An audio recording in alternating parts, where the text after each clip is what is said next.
It all started before I was born. My mother, she was addicted to street drugs, and in order to get money for street drugs, she would sell herself into prostitution. One thing happened, and then eventually she became pregnant with me. 9 months later, I was born. She had me for about a few weeks, and then I got put up for adoption. My grandfather adopted me.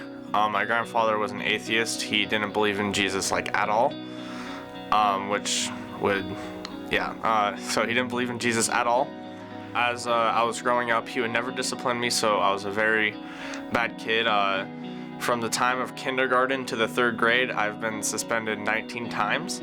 I had no idea what church really was. I did get invited a few times with my cousin, and I didn't really want to go to church, but I still did just so I can hang out with my cousin, just so I can hang out with him.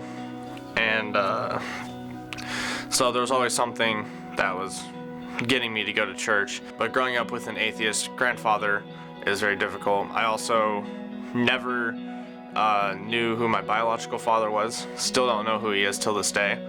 I saw my mother once or twice every few months, so I didn't see her often. And then as I got older, around when I was 9 years old, I moved up with my grandma. She started disciplining me, so I started staying out of trouble a little bit more. But then as I was getting older, thoughts started developing, and I started looking around at other families and seeing how they had a mother and father in their life, and I was starting to call myself a mistake because I was just a mishap in a meeting between one person and another, as I would call myself.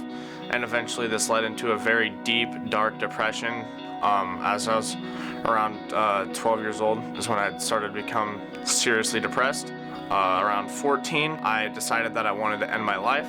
So I went to the kitchen when I was home alone one day, got the knife, and I was ready to slit my wrists and end my life right there. But I did not do that because my grandma got home early.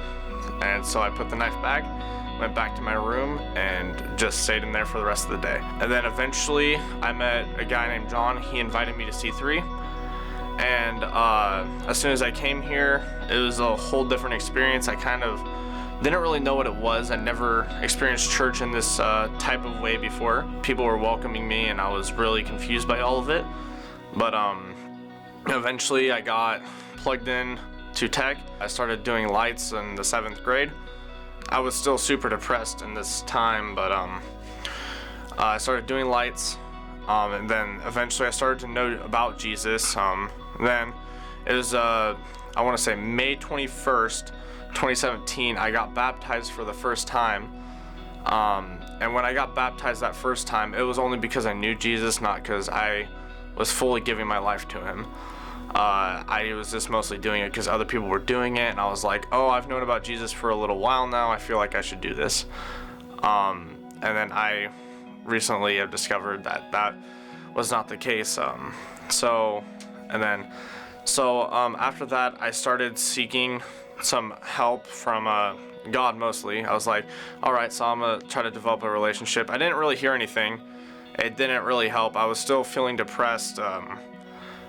Almost every night I would just get into this really deep, dark depression that I was a mistake and I wasn't supposed to be here. Until on June 23rd at summer camp this past year, the speaker Peyton, he gave an opportunity for all of us to go outside and have God speak to us. And I never really let God try to speak into my life. I was just kind of asking for things. But this time it was different. I actually opened up my mind, and the first thing after my mind was open, I was like, so God, why have I never known my biological father, and why have I never got to have a normal family like everyone else? And the first thing that God told me, and it just screamed really loud and repeated in my head, is like, the world may call you Raymond, but I call you my son. And at that moment, it was just repeating in my head over and over. I broke down in tears, and it was amazing, and I ended up getting baptized at that camp, fully giving my life to Christ, and living in a full thankfulness of what God has done.